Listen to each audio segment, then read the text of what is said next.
안녕하세요. 이야기를 들어주셔서 감사합니다. 좋아요와 구독 잊지 마세요. 저는 회사에 다니는 20대 후반의 여자입니다. 처음에는 너무 속이 상해서 제 주변 사람들에게 이야기를 했는데 저만 손가락질 받고 이상한 사람이 되는 것 같아서 아직도 그 일을 추스르지 못해 혼자서 전전긍긍하고 있어요. 이렇게 사연의 힘을 빌어서 한번 그 이야기를 해보려고 합니다. 제가 25살 때 처음 회사에 들어가게 되었습니다. 사회초년생들 다 똑같겠지만 하는 것마다 실수도 많고 긴장을 하고 있으니 평소에 잘하던 것도 못하고 그런 시기였어요. 처음에 저에게 일을 가르쳐 주던 건 같은 사무실에 있는 여자 대리님이었어요. 그런데 노처녀의 스테레오타입인지 젊은 제가 꼴보기 싫었던 건지 저한테 매일매일 소리 지르고 못되게 굴고 난리도 아니었거든요. 그러다 보다 못해서 대리님보다 한 직급 높은 과장님한테 일을 배우게 되었습니다. 사무실에서 의자 소리 내지 말라고 말도 안 되는 억지 부리던 노처녀 여대리님과 일하다가 얼마 전에 둘째가 태어났다고 행복해하는 가정적인 과장님한테 일을 배우니 천국이나 마찬가지였어요. 저는 못한다고 계속 눈치를 주면 잘하는 것도 더 실수를 하는 그런 사람인데 과장님이 늘상 뭐만 해도 잘한다, 잘한다, 예쁘다 하면서 칭찬을 해주시니 그동안 여대리님한테 배우면서 하나도 못했던 것도 하나둘씩 잘 해내가며 회사에서 나름 제 자리를 찾아가고 있는 중이었습니다. 제가 다니던 회사는 야근도 많지만 술자리 회식이 엄청 많은 곳이에요. 몇 년간은 밖에 나가서 모여 있어도 안 되는 분위기라 많이 줄어들긴 했지만 제가 당시 일을 처음 배우던 시기에는 일주일에 5일을 출근하면 매번 술자리가 있다고 해도 과언이 아닐 정도로 술을 많이 마시던 회식 좋아하는 회사였습니다. 저는 마냥 회식이 좋지만은 않았어요. 그래도 장점이 있었는데 술 먹느라 속은 조금 버리겠지만 당시 혼자 자취하고 있던 저였기에 회식 나가서 밥을 먹고 들어오면 저녁값이 굳는 느낌이랄까 그런 기분이 들었거든요.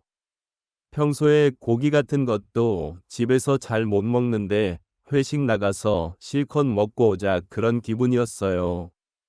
여전히 회식 자리는 불편했지만 저는 나름대로 피할 수 없으면 즐기자 하는 생각을 가지고 있었습니다.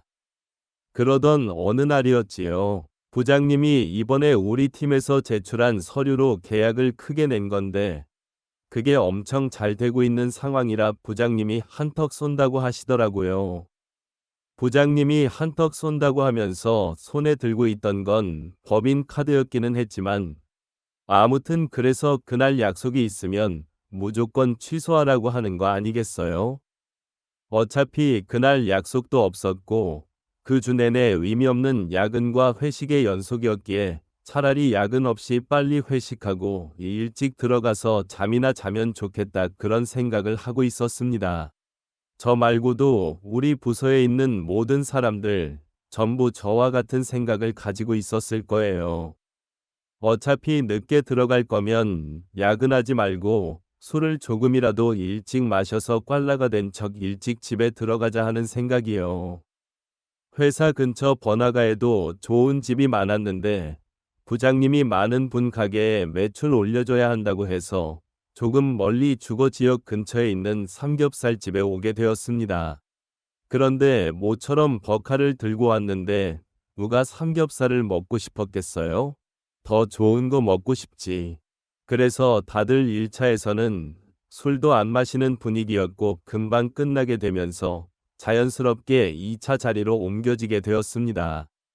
1차에서 술을 많이 마시지 않았으니 2차에서는 자연스럽게 술이 더 많이 들어가게 되었습니다. 난데없이 소맥을 마시기 시작해서 많이 걱정되었어요. 그래도 한동안 회식을 계속 따라 나가면서 주량이 많이 늘어서 소주만 먹으면 그냥저냥 했는데 저는 소맥에는 아주 쥐약이었거든요. 그래서 저는 최대한 조절을 하면서 조금씩 끊어 마시고 있었어요. 그런데 정신이 없어서 모르고 있었는데 과장님이 대화 중에 은근슬쩍 제 술잔을 들고서는 마시고 있더라고요.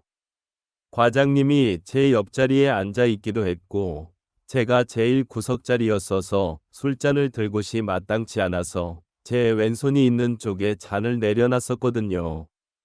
그래서 과장님이 착각을 하고 제 술을 대신 마시고 있는가 보다 싶었습니다. 다른 사람들 눈치 못 채게 과장님 허벅지를 쿡 찔러서 그거 재산이라고 살짝 귀띔을 해줬는데 과장님이 따로 대답은 안 하고 저한테 징급 윙크를 하더라고요. 그리고 얼마 지나지 않아서 과장님한테 도착한 문자를 보니 제가 걱정돼서 대신 술을 마셔주고 있다는 겁니다. 그때부터 아마 과장님 행동 하나하나가 신경 쓰이기 시작했던 것 같아요. 그래도 제가 술을 아예 못하는 건 아니고 과장님은 제 것과 자기 것 두 개를 동시에 마시는 거다 보니 완성이 되어서 저도 조금씩 잔에 입을 대기 시작했습니다. 잔에 서려 있는 물기 때문에 그런가 대리님이 어느 쪽에다 입을 대고 마셨는지 구분이 안 되었는데 과장님의 남자다움을 의식하게 되니 그때부터는 조금 신경이 쓰이기 시작했지요. 아무튼 그렇게 2차도 끝나게 되었습니다. 술병에 쌓여 있던 모습이 보통이 아니었는데 취해서 비틀거리는 사람 하나 없더군요. 거기에 기세를 몰아서 3차까지 가버리게 된 겁니다. 여직원이 저 혼자뿐만이 아니었고 처음에 저를 못살게 굴던 노처녀 사수도 있었기에 여자라서 늦게까지 자리를 못 지킨다 이런 변명이 통하지 않더라고요. 그런데 왠지 모르게 그때도 과장님만 있으면 어떻게든 되겠지 하는 믿음이 생기게 되었습니다. 노래방에 갔는데도 이 사람들이 노래를 부르러 간 건지 그냥 술을 더 마시러 간 건지 싶을 정도로 부어라 마셔라 하고 있었습니다. 저는 솔직히 저녁 정도만 적당히 때우고 집에 가려고 했는데 3차 자리까지 끝나고 나니 새벽 1시가 넘어서 타야 했어요. 택시비 생각하면 저녁 함께 어떻게 때우는 것보다 훨씬 많이 나오기 때문에 오늘은 괜히 손해봤다는 기분이 들기도 했습니다. 택시를 기다리고 있는데 과장님이 저한테 슬쩍 다가오더라고요. 택시 잡지 말고 자기가 대리를 불렀으니까 타고 가라고요. 방향이 같은데 가는 길에 내려주겠다는 거지요. 그때 마음이 막 떨리더라고요. 제가 사는 곳이 어딘지 어떻게 알고 있는 건지 같은 방향인 걸 이미 알고 있다는 이야기나 만나가지고 있었으니까요. 그렇게 과장님하고 같이 차 뒷좌석에 타게 되었습니다. 날이 조금 추웠어서 그런가 아니면 평소보다 술을 더 마시게 되어서 그런가 과장님 차에 타자마자 저는 잠에 들고 말았습니다. 얼마나 잤는지 모르겠는데 다 도착했다는 소리에 잠에서 깨게 되었어요. 아래쪽이 묵직한 느낌이 들어서 봤는데 과장님이 언제부터인지 모르게 제 다리를 베고 잠에 들어 있더군요. 평소 같으면 많이 놀랐을 텐데 유부남 과장님이 술자리에서 보여준 남자답고 어른스러운 모습이 있어서 그랬나. 오히려 떨리기 시작했습니다. 그런데 도착했다는 소리의 주변을 살펴보니 처음 보는 곳이었어요. 여기가 어딘가 하고 과장님을 흔들어 깨우니 과장님도 일어나서는 아플싸 싶은 표정을 짓더라고요. 과장님도 차에 타자마자 저처럼 잠에 들었고 그러다가 대리기사님한테 저를 중간에 내려주라는 부탁을 하지 않고 그냥 자기 집으로 직행을 해버린 겁니다. 당황스러운 가운데 일단 주차장에서 차에서 내려 택시를 불러야 하나 생각을 했어요. 그런데 술 기운이 갑자기 올라오더라고요. 평소보다 술을 너무 많이 마셨고 긴장을 해서 그랬나 봅니다. 그래서 과장님 차에서 내리자마자 주차장 기둥을 붙잡고 거기에 다 쏟아내 버리고 말았어요. 과장님이 등을 두드려 주는데 다른 것보다 추한 모습을 보인 것 같아서 괜히 얼굴이 새빨개지고 쪽팔리다는 생각이 들었습니다. 그래서 고개도 들지 못하고 택시 붙잡아서 집에 가겠다 뛰쳐나왔는데 과장님이 저를 쫓아 따라 나오더라고요. 그러더니 이 시간에 그렇게 술 취해서 택시를 어떻게 태워 보내냐고 하면서 과장님이 자기 집에서 자고 가라는 겁니다. 사모님이 계실 텐데 회사 여직원이 어떻게 자고 가냐 했더니 와이프는 마침 친정에 가서 빈집이라고 하는 거예요. 오늘 회식이 갑자기 잡힌 게 아니고 사실 자기는 오늘 회식이 있을 줄 미리 알고 있었다고 해서 아내가 애들 데리고 친정에 가게 했다는 겁니다. 내일 점심 먹고 나서야 집에 돌아올 테니 그렇게 걱정하지 말라고 하더군요. 평소였다면 아니 그 상대방이 다른 사람이었다면 당연히 택시를 타든지 발로 기어서 가든지 집에 들어갔을 테지만 과장님이 자고 가라는 말에 반항도 할 수가 없더라고요. 정신을 차리니 저는 이미 과장님 집에 들어와 있었고 화장실에서 들려오는 물줄기 소리에 잠을 이룰 수가 없더라고요. 심지어 손님 방에서 재웠다가는 아내가 자기가 누굴 데려왔다는 사실을 눈치챌 수 있으니 손님 방 말고 그냥 안방 침대에서 자라고 하더라고요. 과장님은 거실에서 주무시겠다 했고요. 마음 졸이고 있는 상황에 과장님이 자연스럽게 침대로 쑥 들어오더군요. 그러다 곧장 놀라서 튀어 올랐습니다. 과장님이 미안하다고 버릇이 무섭다고 하면서 제가 침대에서 과장님이 거실에서 자기로 했던 걸 그새 까먹고는 버릇대로 침대로 들어온 겁니다. 그리고 과장님이 은근슬쩍 거실로 나가는데 늦장 부리면서 가는 척 많은 척하는 걸 보니 과장님이 처음부터 무슨 생각으로 그러는지 딱 알겠더군요. 저도 이미 마음이 불타오르는 중이어서 거절하고 싶지는 않았지만 과장님한테 그래도 제가 손님인데 거실에서는 제가 자는 게 맞겠다고 말하고 제가 자리에서 일어나 거실 쪽으로 몸을 옮겼습니다. 과장님은 이제 다 온 줄 알았는데 제가 불편하게 침대 두고 거실에서 주무실 필요 없다고 말할 줄 알았더라고요. 그래서 제가 문 쪽에서 거실로 향하면서 은근슬쩍 돌려 말하지 말고 단도직입적으로 말하라고 오늘 하루 종일 남자답게 잘 끌고 와놓고 목적지에 다 와서 이러시면 어떡하냐고 했지요.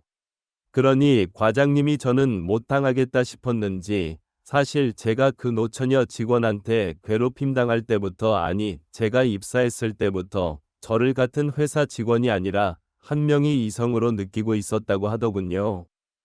가족이고 뭐고 지금 당장은 저랑 둘이서만 시간을 보내고 싶고 애초에 집에도 그러려고 데리고 온 거라는 말을 하더군요.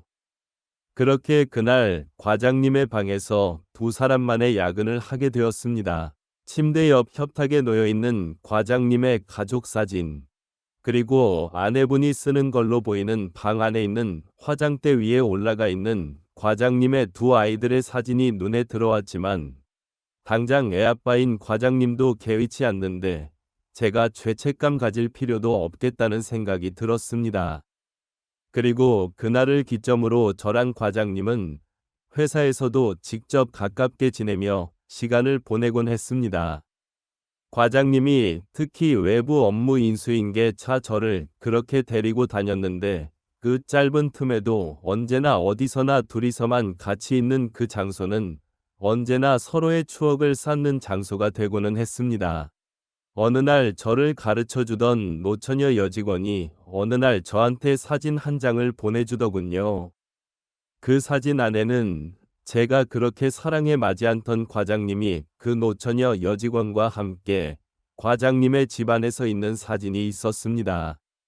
익숙한 화장대와 침대, 그리고 화장대 위에 올라가 있던 과장님의 가족 사진이 눈에 들어오더군요. 과장님이 새로 들어온 여직원한테 그러는 건 제가 처음이 아니란 거죠. 그리고 앞으로 길어야 2달이라는 겁니다. 자기도 처음엔 과장님이 가족까지 포기하고 저를 선택할 줄 알았지만 그게 아니었다고 하더군요. 가족들한테 말하고 싶었지만 과장님을 위한 마음 때문에 참았는데 지금 자기한테 했던 그대로 저한테 하고 있는 걸 보니 안 되겠다 말하고는 그 사진을 사장님 아내한테 보냈다고 하는 겁니다. 그리고 얼마 안 있어서 정말 과장님 아내분이 회사에 찾아와서는 그 노처녀 여직원분의 머리끄댕이를 잡아 흔들더라고요. 과장님이 자기를 진짜 사랑하지만 가족 때문에 어쩔 수 없다는 식으로 그 여직원의 마음을 가지고 놀았는데 그게 알고 보니 다 지어낸 말이라는 사실을 알게 되고는 저에 대한 질투심보다 과장님에 대한 분노가 더 커서 저를 어떻게 할 생각이 아니고 과장님의 인생을 망가뜨릴 계획이었던 것 같습니다. 그 후에 과장님은 책임을 통감하고 회사를 그만두게 되었습니다. 이혼당한 건 두말할 것도 없고 그 노처녀 여직원도 회사를 그만두게 되었지요. 혼자가 된 과장님은 그 과정에서 저를 찾을 거라 생각했는데 저 또한 과장님의 더러운 버릇을 알게 되었으니 자기 자신한테 올 거라는 확신이 없었나 봅니다. 나중에 듣게 된 소식인데 기억 후 두 사람이 새 살림을 차리게 되었다네요. 둘이서 행복하면 될 일일 텐데 그도 전혀 여직원 멀쩡히 회사 다니는 저한테 앙금이 남아 있었나 봅니다. 기어이 과장님과 저의 관계를 회사에 전부 털어놓았더군요. 삼각관계다 못해 사각관계까지 돼버린 상황에 저는 아니라고 잡아떼고는 있지만 회사에서 엄청나게 욕을 먹고 있는 상황입니다. 다 끝난 일을 가지고 저한테 이렇게 복수를 할 줄 몰랐고 너무 답답해서 이렇게 사연을 남겨봅니다. 이야기는 여기까지입니다. 들어주셔서 감사합니다. 재미있는 이야기를 놓치지 않도록 좋아요, 공유, 구독 잊지 마세요. 잊지 마세요. 잊지 마세요.